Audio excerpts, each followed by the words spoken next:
Greetings all, D&Disability and Tonka here. I wanted to give the internet a chance to cool off before we broached today's topic. You've seen the title, we're talking about the 44 rules of this poor DM's game. So let's sit down, strap in, and get ready as we try to delve into what would push a DM to this level of recourse. Just as a reminder, the post that this video is based on was not the original post by the DM. It was a repost by one of their players, and it's actually a repost of that player's post because that player took the original down. So, I'm leaving these rules as anonymous because we can be unsure as to whether or not of the authenticity here. For the time being, this channel is taking this stance as if this is real. Hold on a minute. Before we go apologizing and justifying how someone could act this way, I have grouped these rules into 4 groups. Alright, well, here's where I'm going to warn at least the watchers of this video. This video will contain swearing and is probably not suitable for children, so please go watch something else if you are of a sensitive disposition.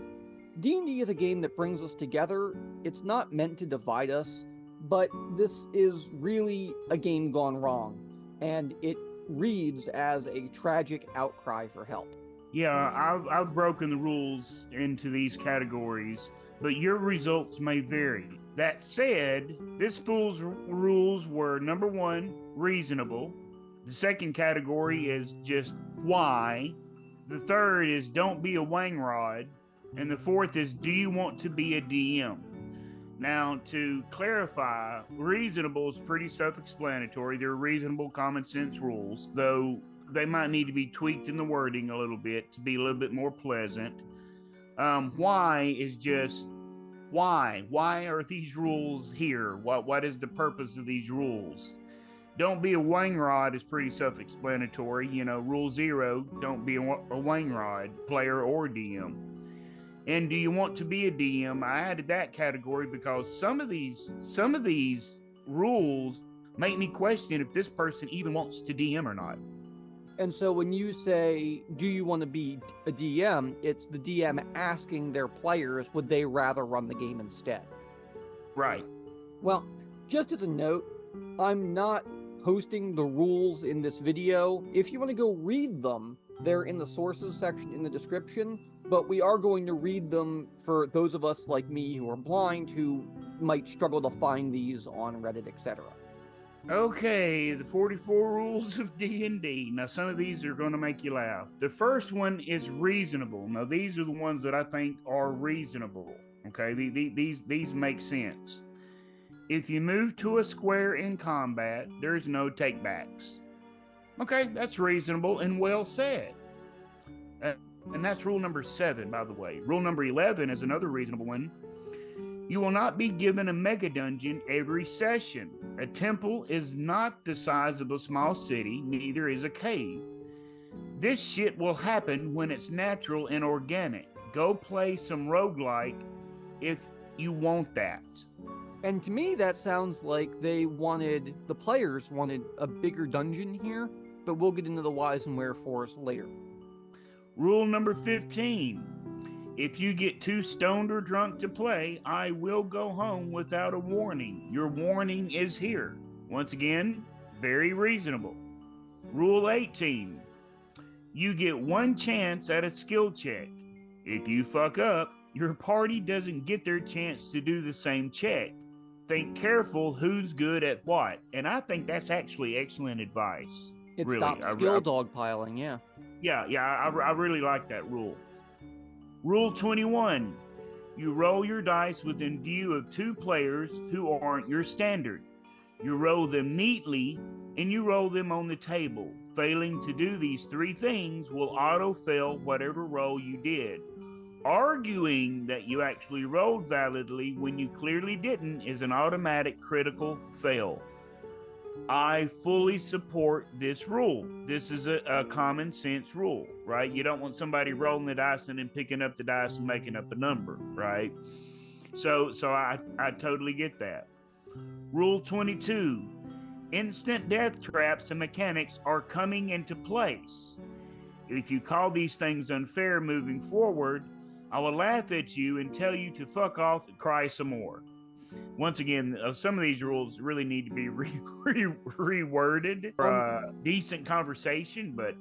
A point on the instant death traps, though, it is nice to warn your players if you are using save or die mechanics in your game, because in games like 5e or games where death isn't on the table, it can be jarring to all of a sudden be like, well, a 2-ton block fell on your head. No, I'm not rolling for damage. You were just dead. Sorry. Right, and things like that are things that should be covered in session zeros, right? But we're going to get to that in just a minute. Rule 23. I will not give you random magical items, and vendors will not stock them. They are meant to be rare and hard to acquire. I love and fully endorse that rule. It's well said, it makes sense, and it makes the players appreciate when they do get a magic item, right? Because when you've got a satchel full of +1, +2, +3 swords, it kind of loses its specialty, you know? And plus, if you're telling a story, that really kind of makes magical things mundane, and that's something you don't want to do in your game. It stops players from having shopping lists of, well, I want a Holy Avenger, and I want Boots of Speed, and I want a Ring of Wishing. You know, it stops them from having this shopping list of magic items, which some DMs are happy to take and use, but others, I think, like us, just kind of look at that and shake our heads. It's a genre difference. Oh, yeah, I agree 100%. Rule 24. Random encounters in the form of random dragons or strange, mysterious road traders or a band of goblin prostitutes isn't going to happen. Go play Baldur's Gate 3. Once again, totally like this rule. This is giving the players the heads up of, hey, look, there's not going to be some mysterious thing where you're going to get a magical weapon or you're going to run into a dragon disguised as a human, disguised as another human, right? Like some Tropic Thunder stuff. So I totally get that. The next rule is one that makes me laugh every time I read it. It's Rule 25. I don't give two fucks what Reddit said about X or Y ruling. And in a nicer way, what this DM is saying is, Reddit is not the DM here, I am, so we're going to go by my rulings. Nor is any other DM the DM there, right? Right. So, you know, stop comparing DMs, people. It's not healthy. Right, exactly. And just because one person ruled something a certain way doesn't mean everybody has to do that, because D&D at the end of the day, and role-playing games in general at the end of the day, are meant to be varied from table to table according to the DM. That way you get different play styles and you get to experience different things. So I totally agree with Rule 25. I don't agree with how he said it, but boy, it sure does make me laugh. Rule 27. Saying anything to me about other players not liking me doing X or Y without them saying it directly to me will result in me kicking you out of the group. Don't use someone else to push your own agenda. This right here, I think, could have solved a lot of issues that would have caused these 44 rules to even be published. If you're in a group with someone and you have a problem with another player, or if you have a problem with the DM or some of the rulings, go to that person or DM, right? Don't go play politics and grab your two buddies at the table and go, oh, okay, look, this is what we're going to do. No, be a person, step up and talk to the other person like a human being, use your words and use your words well, and express to them in a polite way what the problem is and what you think a solution might be. Let them retort with what they think a solution might be, then work together to find a solution. Is that asking too much, you think? Bringing solutions to the table when you have a conflict with someone is critical, because you cannot bring a problem to someone and expect them to solve it for you. Right. Rule 28. You're not to sit down and have a 2-hour discussion about what Samson from Bundora Secondary did 3 weeks ago when you come to play. take the 15 to 20 minutes I used to sit up and review my notes to talk to each other, then sit down to play. This is a very common sense rule that I endorse. I've been in games before where, as a player and a DM, where, you know, 2 or 3 of the other players are already in a conversation and they're not ready to leave that conversation to start the game. You're not there to do that. You're there to play a game, right? And so I think this rule is very, very needful at a lot of tables. Okay, so on to rule number 30 that I think is also reasonable. Don't fucking order food randomly. We will eat together at a specific time or not at all. I don't want food shit all over my things. Once again, completely rational. You don't want greasy fingerprints on your books, right? Because these things cost $50-$60. And in today's economy, who has $50-$60 extra they can just throw around and just, oh, well, that's okay. You spilled coffee on my book. It's okay. I'll just get another one. No, because I sincerely think these are college kids. I don't think they have the funds to just, you know, buy another book. So be respectful of the things on the table, like game wise. And so don't be letting your Cheeto hands touch books, right? Rule 31, and this kind of goes with rule 30. No food or drinks near any of my D&D gear. If you wreck something, you can pay for it. I let one person trash my DM screen once, and I never had it replaced by them. In fact, I had that person attempt to gaslight me into believing they didn't wreck my shit at all. I'm not stupid. You're an adult. Accept responsibility. Once again, completely reasonable, right? If you break something or if you mess something up, just replace it. Don't try to say, well, I didn't do that. Well, no, you clearly did. So let's be respectful of other people's things. Rule 32. Arguments between party members outside of roleplay will be resolved by me giving the definite ruling. If you don't like it, fuck off back home.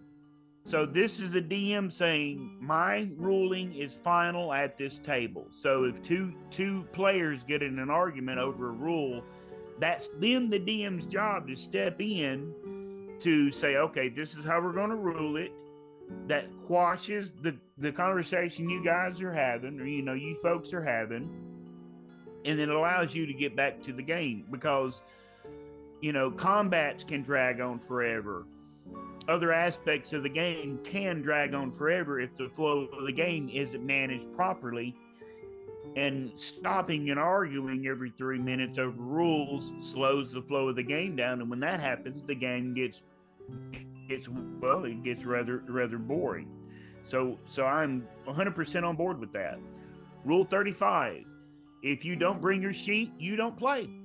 So have your stuff ready to go when you come. Have your pens, papers, character sheets. If you don't have your character sheet, guess what? You're not playing. It is that simple. So I'm behind that. Rule 36. If you don't have dice, borrow some. Don't make a big deal out of not having your dice. Just say, hey, I need to borrow your dice. Okay, great. Because most players are willing to share, especially in this hobby. This hobby's filled full of sharers, right? We're happy to tell you about our characters. We're happy to tell you about adventures our characters have been on. And we're more than happy to let you borrow our dice. Just give the dice back, right? Rule 41. If you break literally anything, you can buy the replacement that day or not attend until you do. This goes back to respecting the place that you're playing. So don't act all crazy and break a vase and then act like you don't have to replace that vase. Be responsible, be aware of your surroundings. And the last of the reasonable rules is rule 42. If you complain about the choice of music, I fully expect you to bring the whole playlist the next session or shut the fuck up. Now, I don't know what music was being played that other players didn't like it. I don't know if they were saying, man, this is D&D. Do you have the Conan soundtrack? I don't know if these guys weren't into Nickelback, but the DM was, and so he was playing some Nickelback. I don't know. But Don't complain about something unless you're ready to step up and give a solution, right? So that is the few rules that I found that were reasonable. Thank you, Tonka, for taking that first batch. I'm going to take the next section. Why? Why do these exist? What are they thinking? Because you've really heard the best of it. This is only going to go downhill from here, I'm afraid. So let's start with Rule 2. If you want harder fights, bring a second character sheet and expect to twiddle your thumbs when you die. I'm not going to baby anyone. I respect this ruling because it's saying, well, I could step up the threat level of the game, but it's not nicely put. Well, also, I put this in the why category because why even bring this up? Why even make this a rule? This is something you don't have to make a rule. This is something you talk to your table about. You don't make it a rule. And that's the thing. This section is kind of like both rules and session 0 and is like a game heads up. It's really weird. Number 3, if you call me or my role's unfair, I'll get up and go home. If you got a ride with me, you can find your own way back and suck it up. Ouch. Harsh. Yeah. Number 5, if you don't act out any of your persuasion or intimidation or any other social checks, you fail before you even roll. You fail immediately because you aren't even trying and you're making the game lame for everyone else. Thank you for being an ableist. Basically. Now, I'm all for promoting role play at the table, right? Because I enjoy that like everybody else in the hobby does. But to make it a rule that you have to, I think crosses a line. There are some people that don't feel comfortable with that, and so there are little baby step things you can do to gradually get them in the pool, as it were. And this guy's just grabbing people and throwing them in the deep end, and I don't think that's the right way to do this. And again, I say, why? Number 20. Rules lawyering fellow players is encouraged. Actuallying me will result in me telling you to fuck off. Rules lawyers on either side of the fence, in my opinion, need to go hang out in their own corner of the internet. Don't get me wrong, I love the D&D lawyer channel, like, that dude's awesome, but I don't like this at my table anyway, so I understand why this is happening, but why would you allow one and not the other? That's wrong. Number 34, every single person in this chat is having debuffs applied to their characters that should have occurred a long time ago. This will be specific to characters. Sounds like he played through Castle Amber. Yeah, that's what I was thinking when I read that too. But once again, why make this a rule? This is something you go, hey guys, remember in this adventure there's going to be these debuffs. So keep that in mind. I'll try to help remind you moving forward. That is a DM and players working as one together.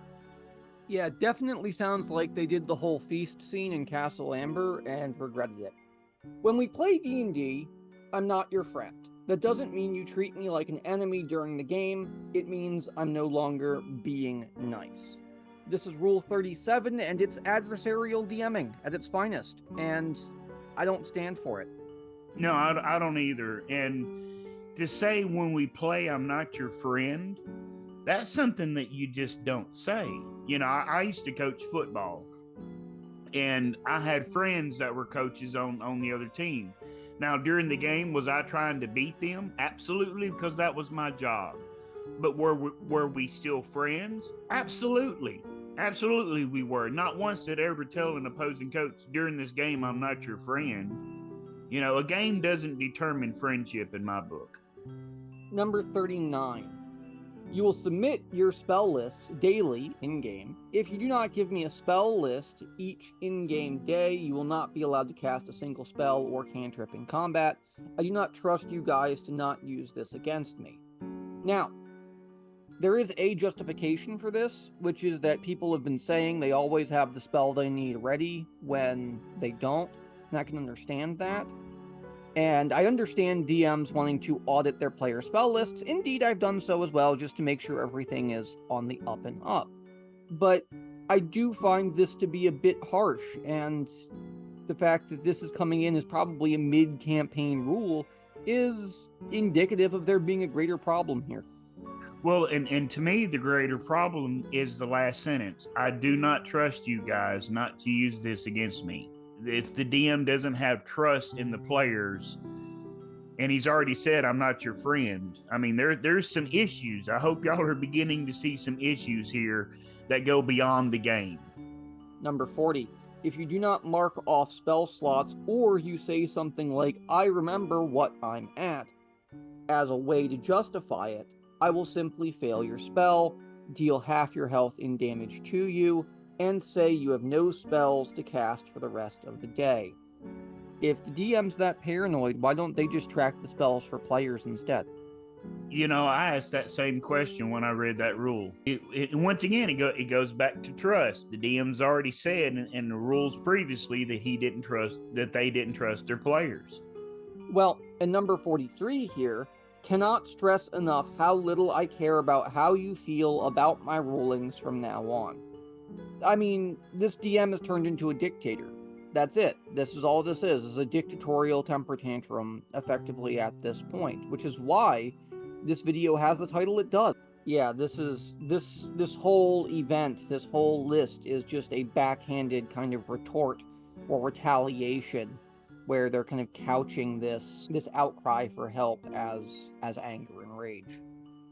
Now for my favorite category, don't be a wangrod.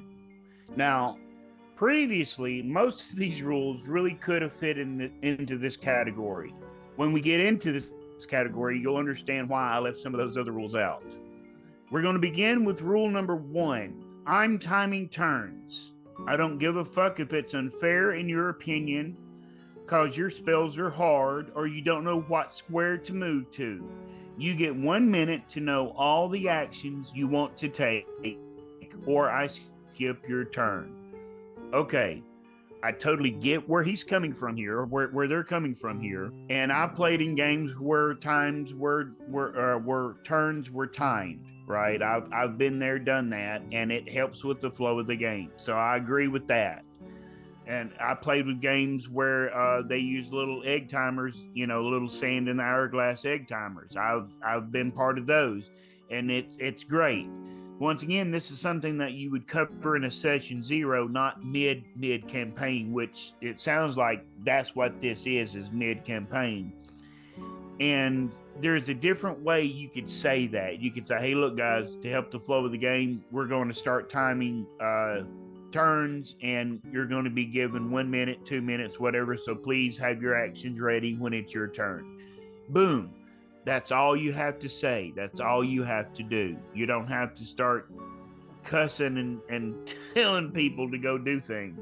I can't stress how ableist this one is, though, because many of us with disabilities would utterly fail at this task. I mean, for my friends at the table, limiting their term to 5 minutes is what I personally do. And yeah, I do use egg timers, right? But that's usually after they've already had 3 minutes to consider their turn and they're sitting there stalling. So, it's a hard row to hoe. It's a hard thing to say is, well, everybody gets X. It's all right, well, what about those of us that need more time? Are you going to give me 2 minutes and everybody else 1? Just saying. Right, yeah, I agree completely, because there's sometimes in games where because I have the ADHD, there's sometimes in games that my brain, I just check out. Something shiny over here. And when it gets my turn, I'm totally not ready. So I need a little extra time to kind of get back into the game. So I agree 100%. Here's rule number 4. I'm going to take your character's loot away as regularly as you want it given out. Rule 3 will apply here. Don't be a Wainwright.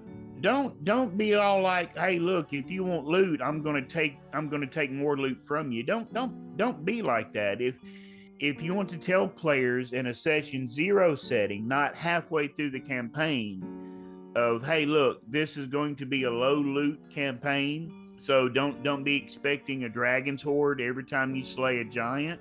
That's how you handle that. You don't come out and say, well, I'm just going to take your loot from you if you're going to cry about it. That's not how you handle that situation at all. Now, to be fair, targeting loot, targeting any point on the character sheet is typically valid. And it is wise to make sure players realize that, because I've taken loot from party members before, and I've had players get up and walk out of my game and not come back because of it. So, it's nice that there's a warning here, but this warning is done combatively, adversarially. It's not done as a way to create interesting scenarios or interesting play. Right. Rule number 8, you tell every single person what you're doing before you do it. You don't fucking roll dice and then say you're casting fireball. You tell us all. On the surface, completely reasonable rule. But once again, how this person says it, it is very combative. I'm all for telling people what you're going to do before you roll the dice, right? Because even in the rules of D&D, it's you declare actions, then you roll the dice, right?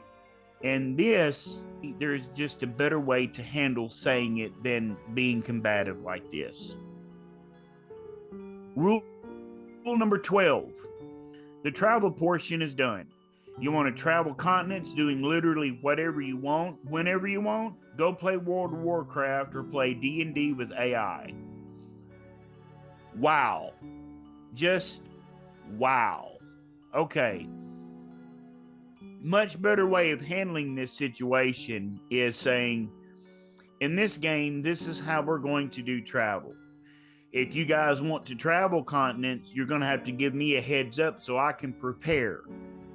But on the same hand, you want players to have their freedom and agency to do whatever they want to do. And in this one, though, he's telling them you have no agency. You can't do whatever you want to do. And I don't agree with that. And I don't think that's really what he was trying or what they were trying to say here. It's just the wording here is once again combative, and it could have been done a different way. Just don't be a wangrod. Right? Don't be a wangrod. I think that what they're trying to enforce here is that this isn't a campaign that's covering multiple areas, that they want them to stay in a local region. Yeah, you're probably right there. Just, I know when I was reading through these rules, when I got to this one, my brain was just exploding with what in the world is wrong at this table. Because it's not just the DM, it's the players too. But we're gonna get into that. Rule 13. If you're late with no good reason, I'm going to half your character's hit points for the entire session. Now, I'm all for everybody showing up on time, but I also understand life gets in the way sometimes, and I understand what it's like to be, you start to say, not everybody's there, but you're like, okay, well, maybe they're not able to come this week. So you start the session and then halfway through somebody shows up. I understand the frustration part of that, but how you handle that is, hey, look, if you're going to be excessively late, just give me a call and you can sit out this week. It's not a big deal. And if you're going to be late, don't punish the players in game for something that happened out of game. That is a big no-no to me. You never punish a player in game for something that happened out of game. That's just my thoughts, though. Rule 14. This is a humdinger, guys, so buckle up.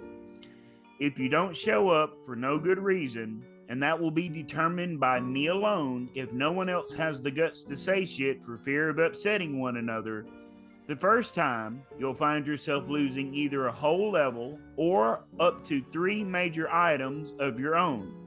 The second time you do it in a row, you'll be removed from the chat and the group, full stop. I have no fucking time for people not to show up. Okay, I get where the DM is coming from here, right? I get it. I do. But you do not have to be combative when dealing with this issue. You can just say, if you're not going to be able to show up, give me a heads up. call me before the game starts and say, "Hey, look, this came up. I'm not able to play tonight," because I've had to do that before. And once again, to quote my goblin partner here, this is very ableistic. Did I say that word right? It's very ableist. No IC needed. Yeah. Ableist. Yes. Because there are some people that life just happens and they have no control over. It could be medical issues, right? It could be it could be anything. And so to be this combative about it, there's a better way of handling this than this way. Again, don't be a wangrod. It's not that hard not to be a wangrod. I promise you. Rule 16. If you get up before bong or smoke or whatever breaks, every 10 minutes, I will simply pack up and go home. I'm sick of waiting for every bloke to be at the table. Again, I understand the concept here, but let's work on a better way of saying this. You know, when you're at the table, be at the table. Don't be getting up every 10, 15 minutes to go do this or that. Now, with that said, there are things because of my disability that I may not be able to sit there. I may have to get up every 10 or 15 minutes to go handle my disability. And that's saying it politely. And so you can't expect players to live life the way you think you live. Or better yet, you can't expect players to live life the way you do. Everybody's different. Everybody has different challenges. And you need to take that into account. Rule 17. Guidance, divination spells, owls, and whatever spells I decide are too fucking stupid are banned outright. No more fucking guidance. Again, there's a better way of handling this, and it's called Session 0. You don't do this mid campaign, but I get some spells can break your game. I get that, but once again, let's cover that before the game starts. And if you get into the game and you find out, oh hey, this spell really kind of breaks what I'm trying to do here.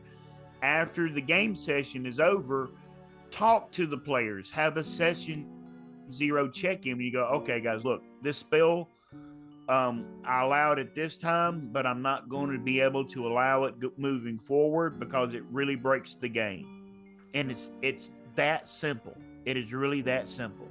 And I will say, this isn't a bad rule as long as you inform the players before they've prepared the spells.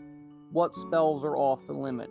What spells are off limits? When I was running a Dark Sun game, as an example, only a water priest can cast Create Water. That spell was removed from everyone else's list, right? So it pigeonholed someone to being a water priest if they didn't want to worry about that, right? So this could be put better, and could be put far less adversarially, but the principle is sound. It's just badly put.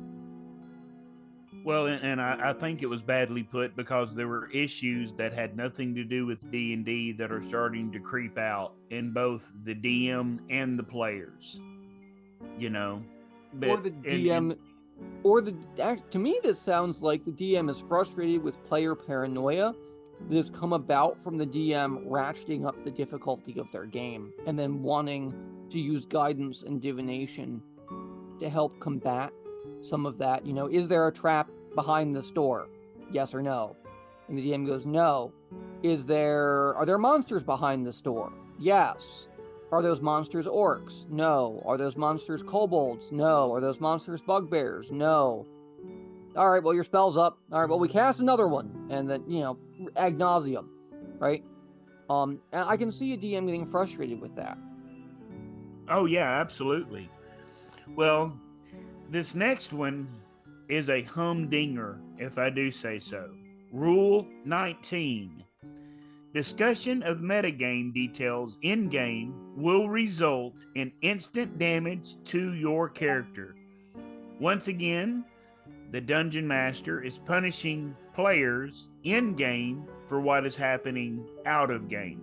Now, I am all for a DM saying, hey, folks, let's keep the meta talk down as much as possible to help with the flow of the game, number one. And number two, your character wouldn't really know what you know in all circumstances. That's how you handle that, right?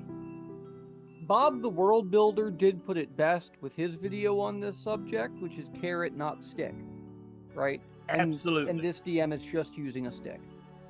Oh, yeah, absolutely. And they're using this stick just to beat the tar out of the players, though the players are doing their fair share to want this stick, in my opinion. Rule 26.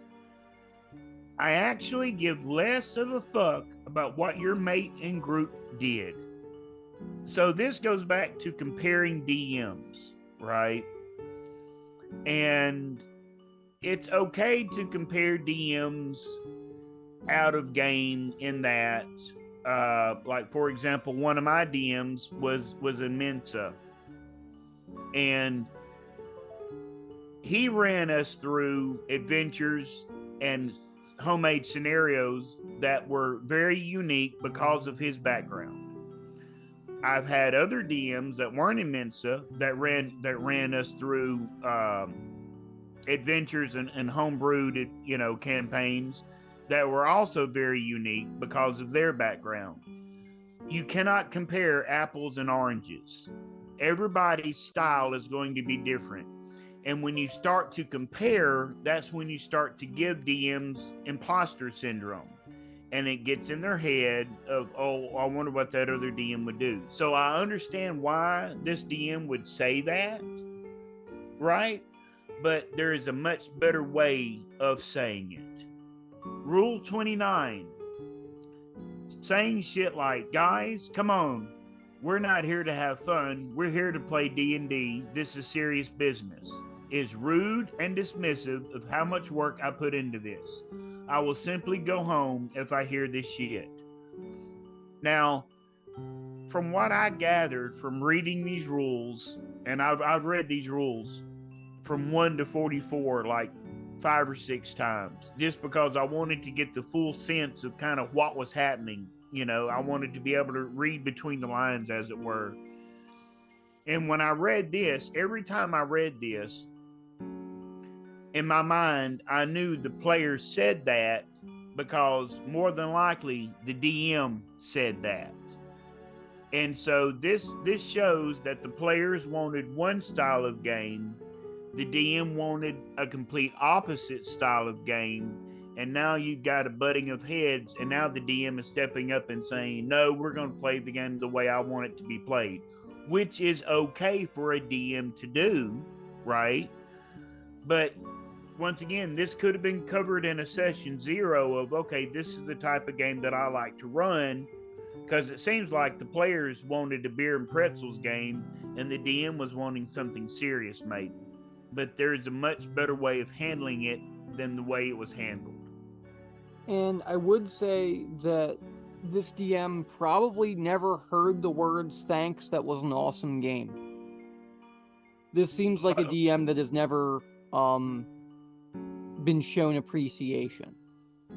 And you know what? I'm wondering if this person that was the DM, if they had never received appreciation even outside of the game, away from the game.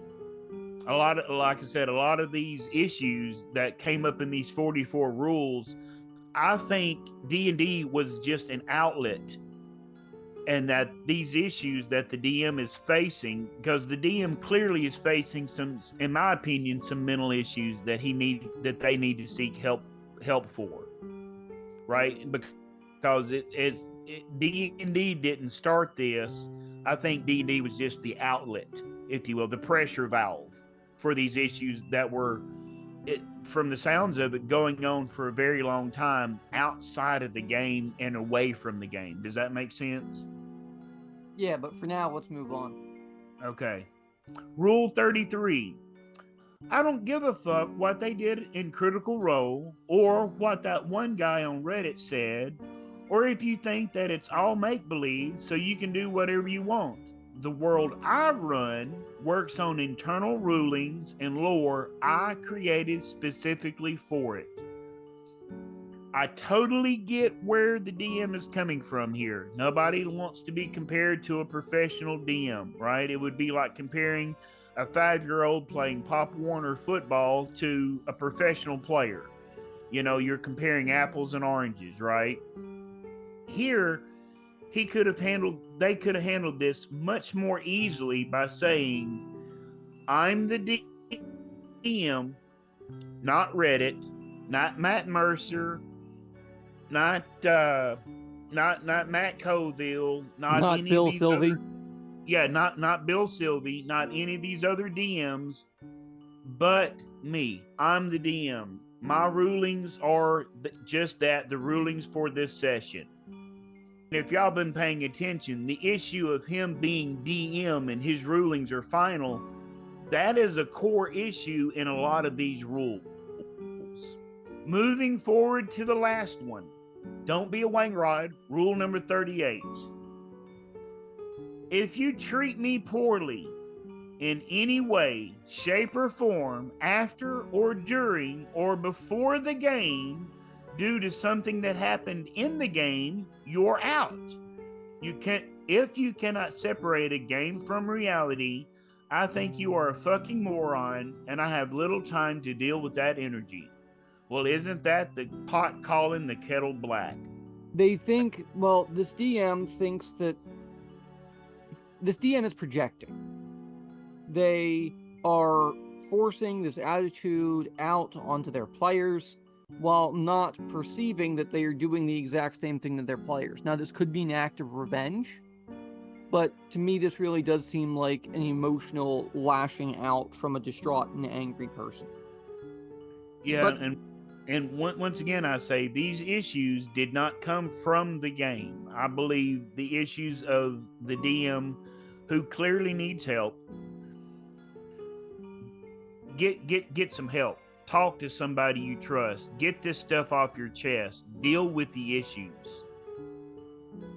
All right, so section 4 as we wrap up this part of the video. Their rule number 6. If you don't pick up cues for side quests, that's not my problem. Get over yourself. It's not a video game. It's a role-playing pen and paper-based game with miniatures. I'm not holding your hand if you choose not to pursue shit. Now, I can understand, in 4th edition, the only NPCs marked out in modules were the ones that had quests or were villains, etc. And if you play WoW or games, you get used to only meeting NPCs with quests. So, yes, it can take a while for players to get used to not having those kind of clear delineations of what's a quest and what isn't. But this does capture the do you want to be a DM section really well, in the sense that if the player being addressed here was a DM, then they might see exactly how frustrating it is from the DM's point of view. One thing that this DM needs to understand is players are not always going to pick up on things. It falls to you, the DM, to kind of help show them that this is a side quest, that this is something of importance. And that's done through description, that's done through voice inflections, that's done through different things. It's not done through rule number 6 here. And it really makes you question, does this person even want to be a DM? From an accessibility perspective, I give my players a straight rumor table. Once they've actually gone and gotten rumors, I copy paste a rumor table and throw it in chat. I hand them a physical copy of the rumor table, because for some of them, it wouldn't be permanent if I didn't do it.